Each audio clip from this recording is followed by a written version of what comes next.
So this was a very simple beat I made on the Digitone 2 from Elektron. I think that in this video I will not make any big review or thing like that, but I just want to walk through the unit a little bit and touch on some things that I didn't find on the internet that easy or in the manual pages.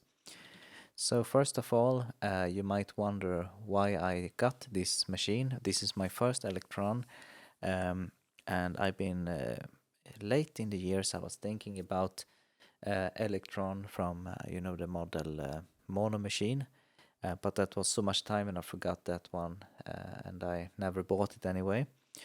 And I stumbled on the on YouTube on the Elektron Digitone 2, but I really wasn't needing a sample machine, not yet, but later on perhaps I want one. I want an FM synthesizer in the first place to be able to make some FM drums, and that's what I wanted to expand my Roland palette that I have. I mean, not expand Roland palette. I mean, I wanted to not only have the TR-8S drum machine, I wanted to have some FM drums that are more flexible.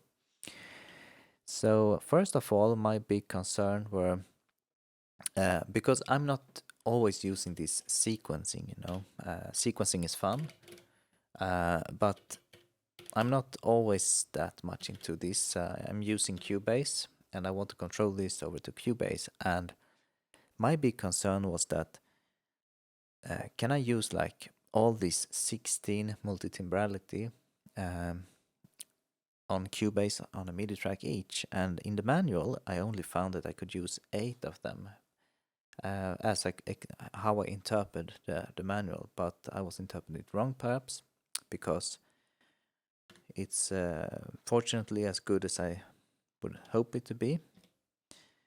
That it's you can go to the MIDI configuration, and then you can go to channels, and then of course the track correspond to a channel. So for example, track 8 correspond to channel 8, and then it loses like connection, like track 9, it's channel off, but you can turn it off very easily. Twist the dial and put it at 9 then. So you can configure it way more, and you can do this on all the 16 MIDI channels, or all these tracks, 16 tracks. And if you're new to this machine, this workflow, you can think of all these 16 tracks as one instrument each that you can load, like one preset each. Then you can play it, and you can play it over the keyboard, like on this keyboard, or on an external MIDI. So I'm having my my MIDI keyboard over there. You cannot see it, but what's important to point out is that you will find something called auto channel. Auto channel is corresponding to the channel 10 on the MIDI channel, and if you send data to MIDI channel 10, that will trigger the corresponding track. So if we are looking at this menu here, you can see it says Syn 1. I guess it stands for synthesizer 1. This is the track 1. If I press number 2, we are there. So what it's pointing out now is that if I'm playing on MIDI channel 10 on external keyboard, I will remotely control these the current active one, and that can be useful if you want to not using the sequencer, like in the sequence grid mode here. Perhaps you want to record more live from a keyboard, and that's what's good for it. Or if you want to play live, just using it as a synthesizer. The auto channel, on the other hand, can be turned off if you don't want it, which is, I guess, required if you are going to use all the 16 MIDI tracks, because you only have 16 tracks, and it's 16 tracks, 16 MIDI channel, which means that you need to omit this one if you want to use, or else you need to dedicate one channel to be the auto channel, which is 10 in this case. I would say that it's really, really super rare that you would use all these 16 tracks in a composition in Cubase or something like that. Perhaps you're using it on this sequencer, if you are making some serious with having very much tones and things like that. All right. So that was one part that was really hard to find online in the manual, and so far I like that workflow. And other things that impressed me very much on this machine is that if you are on a track like this instrument number 1,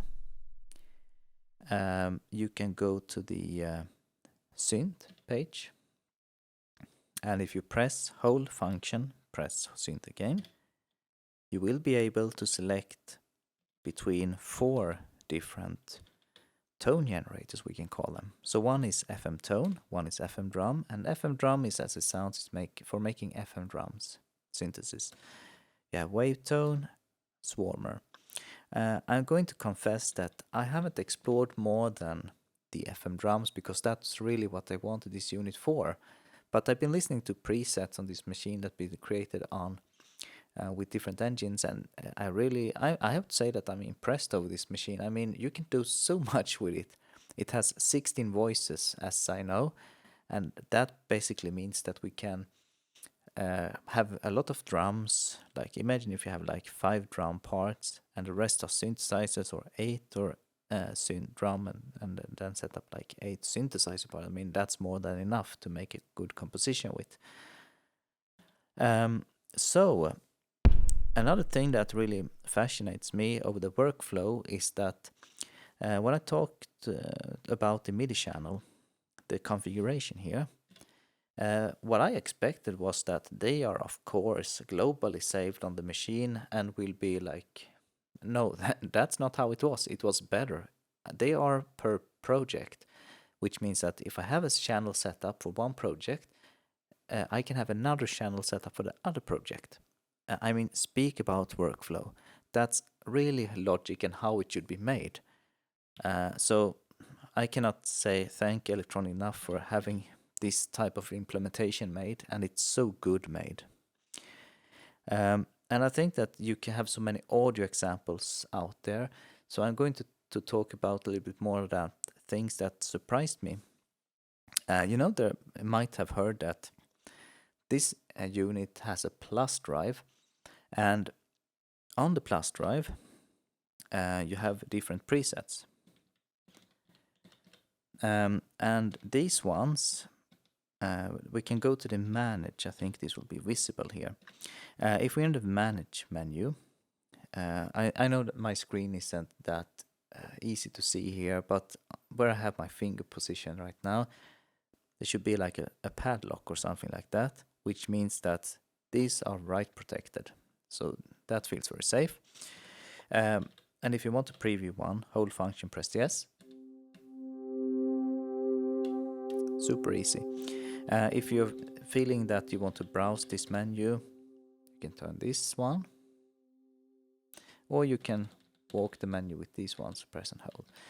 You can make page jumps to, if you hold function, goes a lot quicker if you're going to reach further down. And if we're going all the way down, I made some presets here at B178. So these are my presets here, and we can see there is no padlock here. And another thing that really fascinates me is that I was thinking like, okay, now when I got this machine and make my presets, I will be like, good luck, I will have a hard time to manage all my presets. Oh no, definitely not. I mean, Elektron have a software for free on the webpage called Elektron Transfer. That one is really good. And I don't say that to hype these things up, but imagine that you can go into the computer via the USB, and then you can check the unit, go inside, go into project, rename project, copy them, making backups. I guess you can move them around on different positions. Haven't tried that, but I guess you can. And you can go to the presets and make very fast backups. You can rename them directly on the computer to the machine, and it works so seamlessly perfect. I know that I'm feeling hyped, but that's really what I love when I work in a studio and to have this fast workflow. Okay, so this is what is saved on the plus drive. This is a memory itself. And if you're making a project, which is the start point when you go to the cogwheel and you take project, and then you take manage project, you can go here and initialize one by going to the right menu, init new one, or you can go back to the menu, guess you can go to load project, and there you have a quicker way you can create new. The difference is that it's not saved. I don't want to save my old project. I want to any change will be lost. Proceed with loading. Yes. So now we should be having a blank page now. And if I go to Trig, back to the home menu, all these tracks, which is like multitimbrality, like one instrument each, are now initialized. So for example, let's say that I want to load a patch here. Then I go to the patch button here. I take load, and then I have all the patches on the machine here from the plus drive. What if you go to something called pool? The pool menu here is now empty, and if I'm not wrong, it's 128 memory positions. That's really right, it's 128. This pool is bound to the project, so that means that it holds all the instruments that are in the project, but not if you just load everything to the tracks here, they will not appear in the pool. It's only if you save them to the pool or copy them from the plus drive to the pool. This means that you can have like per project in the pool, if I'm not completely wrong here. And what fascinates me really is that you can make a project, let's make one for sure, and then you can save the patch to the pool instead of saving it on the plus drive. I mean, speak about patch management in a good way. Really fascinated still. Let's see here. So if we start off by trying to get out of this menu, we press no repeated times. We are making sure that we have the track here, track 1. You can see it up there that we are on track 1. Then we want to load a different patch here. And then I go to should I? You know what? We make our own patch now. We go advanced. You will like it. I pressed function syn to go to the machine. Then I going to the FM drum, press yes. And now I go backward. And now we have an FM drum here. It will sound like anything else there. But we can pitch it down. And if you don't want to go semitones, you can hold function and then wiggle the button. And I think you already figured this out by other videos, that all of these things are corresponding to the position of this one. So that one goes there, that one goes there. And then I think we can do like this, that we go into the pressing the syn. So we are editing the machine, going to tune it down. And then we can make a pitch drop. Okay, bear with me, now we are making very, very basic sounds here.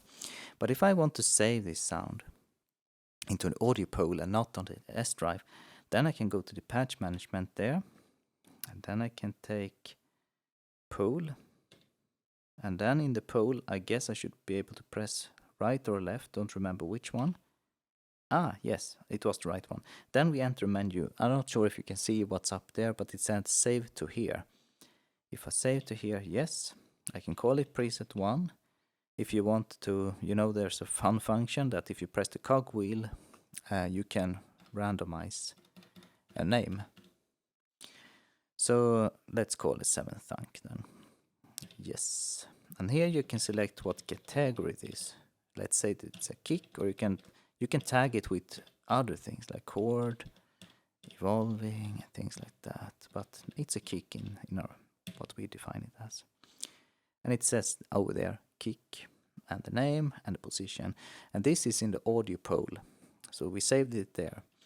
This basically means one thing also, that we can if we edit this one and not satisfied, we can go back to the pole and reload it. And we can try that one. Now it sounds like this. Let's say that I'm going completely bananas here.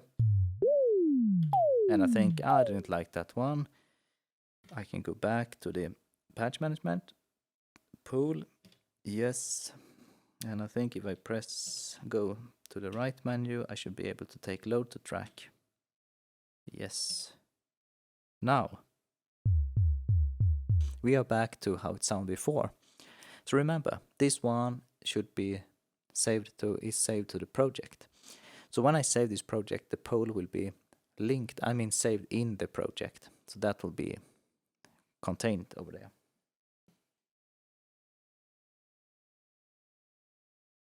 This is getting a long video, so I'm having a cup of tea right now. So, not to make it too much bored, let's try something that we make some sequences.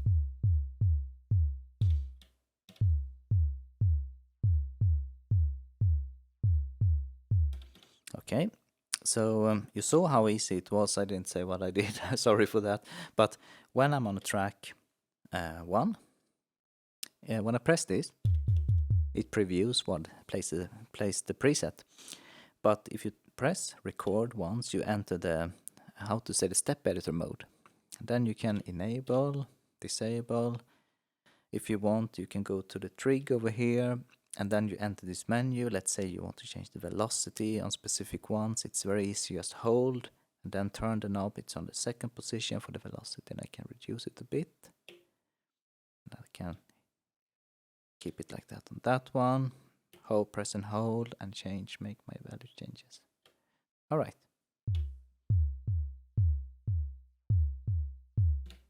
Cool, right? And another thing that I like with this machine is that if you're doing some sounds, you can, if you're not really sure, do I want to make these changes and things like that, you can enter the perform mode.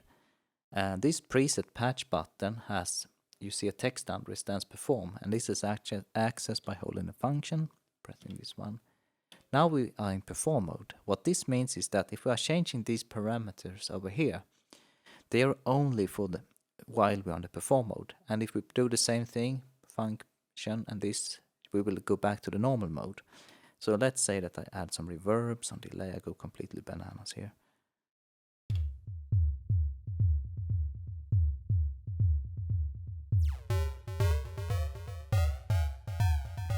And let's say I don't want to keep this.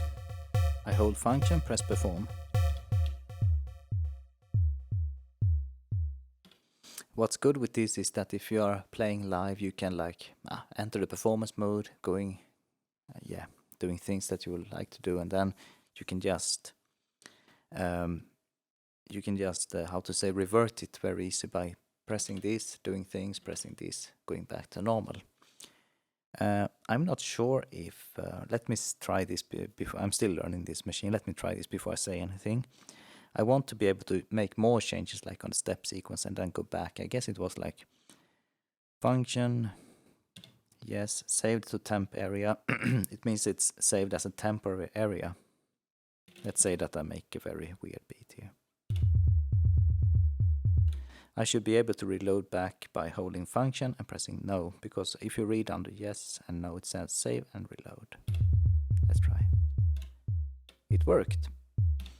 So my other question is that will this work? I haven't tried this, but will this work if I go to track number 2?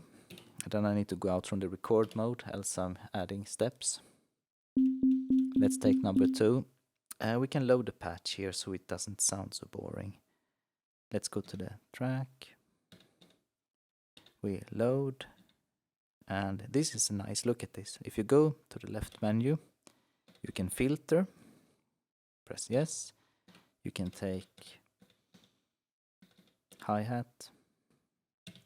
We are marking that we want those tags, and then we go to the right side back. Now we have different hi-hats here. If we want to preview, we press function and yes. Oh, that one was too. Or you can press this keyboard. Now we can try and play them. I was wrong. I apologize for that. We need to load them before we can try them then. I pressed yes and we can. But I'm not sure if that was correct. I think there should be a way to preview them.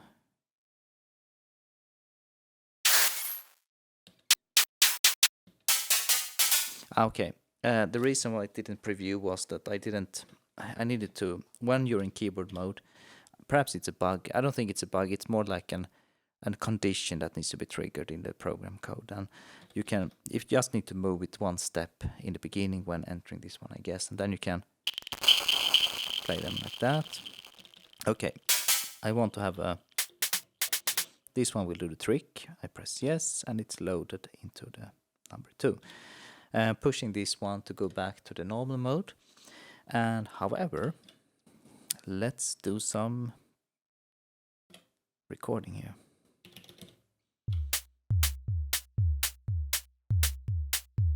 What I want to try is that if this temporary save function, yes, if it's saving all the tracks, I'm not sure of it. Let's try this one. Then we go to the track number 1. If you're in this grid mode, you should be able to hold track and press the track you want to go to if you don't want to disable and enable this between the jumps, which can be handy. Alright, let's just make a terrible mess here. Now on the hi-hat. This is more fun to do like that. Beating the buttons. Alright. Let's see if this can revert. Function O. I cannot tell you how much more with words how much I love this machine. I mean, the workflow is fantastic once you get the hang of it, but it can be a little bit tricky in the beginning. Well, I guess this will do it for now, because this video doesn't have any plan or thing like that, and I would just walk around in circles and just make a terrible video if I continue. I'm going to make more videos of this machine for sure. And I really like it very much for the FM sounds, and I will explore more of the sound engines. And if you have any wishes or any comments on what you would like to see, I will try to fulfill them. You can just write them in a comment below in the video. So as always, thank you so much for watching, and have a good one.